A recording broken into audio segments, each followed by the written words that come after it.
Exactly 1 year ago today since the first airing of Lee Min-ho and Kim Go-eun's Korean drama, The King, Eternal Monarch. The King, Eternal Monarch holds the record of the most watched Korean drama of 2020. The series has been the 12th most watched series overall by IBTimes reported. The show was dubbed as the most anticipated series of 2020 for it watched Lee Min-ho's return to the small screen after completing the mandatory military training.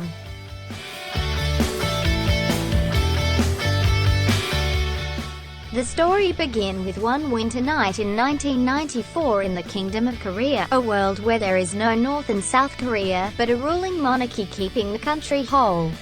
On this night, Lee Chung-chin, carries out his plan to kill the king, his half-brother, and his 8-year-old son, Prince Lee Gon.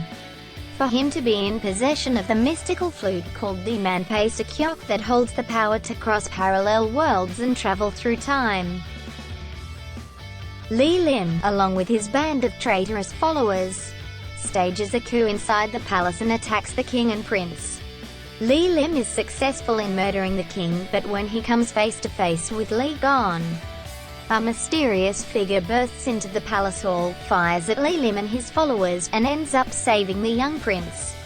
When the traitors flee, the shooter also swiftly makes his exit but leaves behind an identification card belonging to a certain detective Chung Tae-ul. Here's the catch, it's stated in the year 2019. And as for the Manpae Sakyok, it was split in half during Lee and Lee Gon's confrontation, with him keeping one piece each. 25 years later, Lee Min-ho, now in his early 30s and the king of the Kingdom of Korea, continues to search for answers to his tragic past. One night in 2019, he is able to use the power of his half of the Manpae Sakyok and crosses worlds into the Republic of Korea.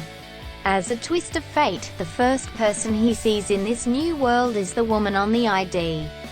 Detective Young Tae-yul, Kim Go-eun.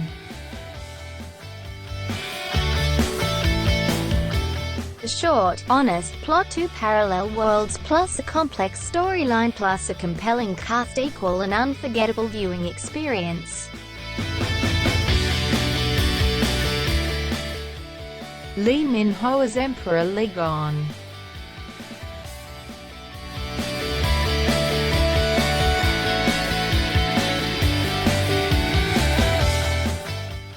Kim Go-eun as Detective Chung Tae-ul and Luna.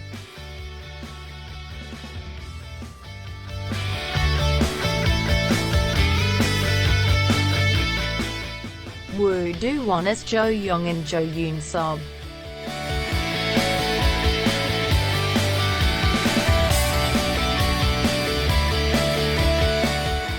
Chung Yoon-chae as Prime Minister Gu So-yong.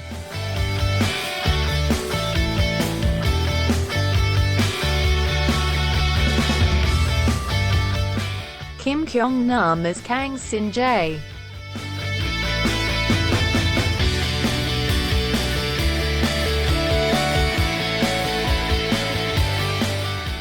Lee Jung-jin as Lee Lim.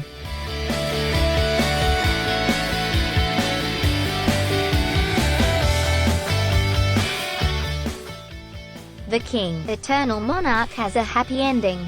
Both Lee Gon and Chung Tae-yul ended up together as they traveled through different eras in history. We get to see how different the characters were after the timeline was rewritten with the killing of Lee Lim. Yes, he died at the hands of Lee Gon. This meant the king actually managed to go back in time to solve the problem of problems. This took a really long time but happened within first 10 minutes of the finale. So apparently Lee Gon and Chung Tae-yul got married. Remember this scene when Tae-yul finds out that they're in Joseon era? She keeps asking for hairpin. Where's my binyo? Help me find my binyo asterisk.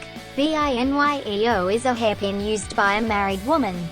The series scored average nationwide ratings of 5.8% and 8.1% for its 2 parts, Nielsen Korea reported.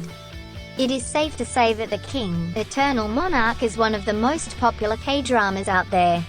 The King, Eternal Monarch beats Crash Landing on You to become most watched K-drama on Netflix in 2020, yet Lee Min-ho and Kim Go-eun's The King. Eternal Monarch is the most watched K-drama on Netflix in 2020. It's definitely worth watching. It's a really interesting story, not perfectly executed but good enough to be enjoyable, especially if you're watching all of Lee Min-ho or Kim Go-eun's projects. And also if you are into science fiction. Let's reminisce. Some of the scenes are as follows.